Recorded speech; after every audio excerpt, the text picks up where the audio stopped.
Good evening, children. I'm Sana Uzma from the Millennium School. Today I'm conducting this session just to make few points more clear to you.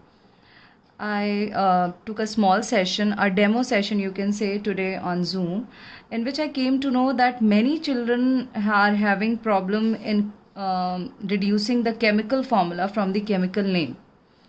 First of all, children, I would like to tell you that to deduce a chemical formula, the most important thing is to learn the symbols and valencies. If you have not done it in class 9, then obviously you are going to face problem in class 10. So I request you children to first of all learn that chart, learn all the valencies, all the symbols, then only you will be able to derive a chemical formula. And to derive a chemical formula, the steps are very simple. If you know, it is very good. If you don't know, I hope this lecture is going to help you out. Barium, like in this, I have taken a simple example of barium sulfate. So for this, what is the first step is to write down both the components, the cationic and the anionic component over here with their symbol and valency. The formula for the symbol for barium is Ba and the valency is 2. For sulfate, the formula is SO4 and the valency is again 2. Okay, so this plus here indicate that it is a cation, and this minus here indicate that it is an anion. One more point here, children. If you find suffix IUM in a metal, then obviously it will have a positive charge over it. That means it behaves as a cation. And if you have a suffix, that is at the end, if you have ATE, ITE or IDE, then it indicates that the radical or the atom is an anion. So this is how this is just a small tip how you can remember. Moreover, whenever you have a compound written in front of you, whether it is a acid, base, salt, whatever, the one which is present towards the left hand side is always a cation.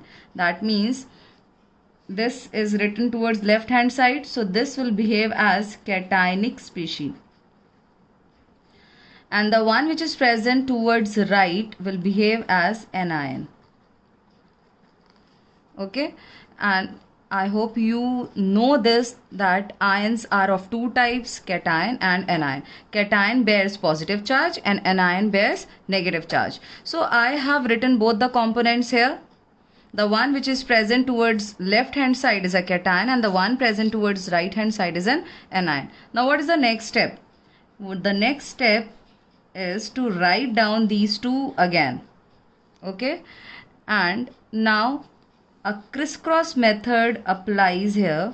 The 2, that is the valency of sulfate, will be written over here and the valency of barium will be written over here. Whenever you have group of atoms like this, we always put a bracket to write down. Okay, so we see that both the sides we have 2. Now these 2 will get cancelled off and you will have BaSO4 as the chemical formula for barium sulfate. Okay, and this sulfate is known as radical. Now what is radical? Radical is group of atoms bearing charge.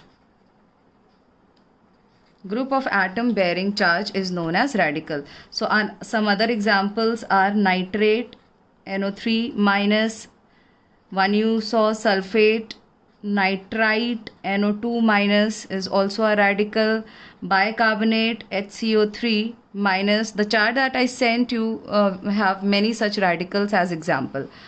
Now another example that I'll take is aluminium sulfate.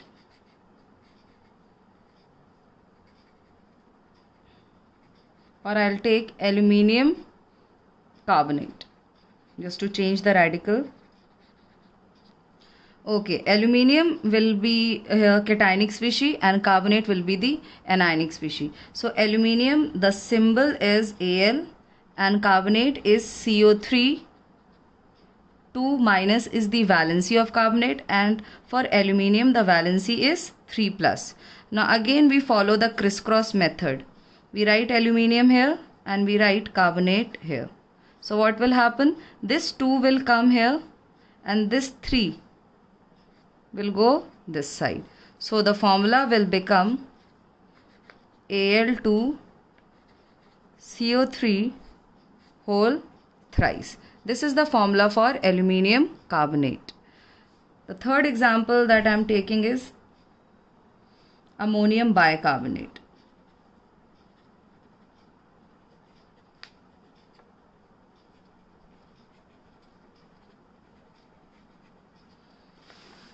So ammonium is what? Ammonium is NH4 valencies plus 1 and bicarbonate is HCO3 valencies 1 minus.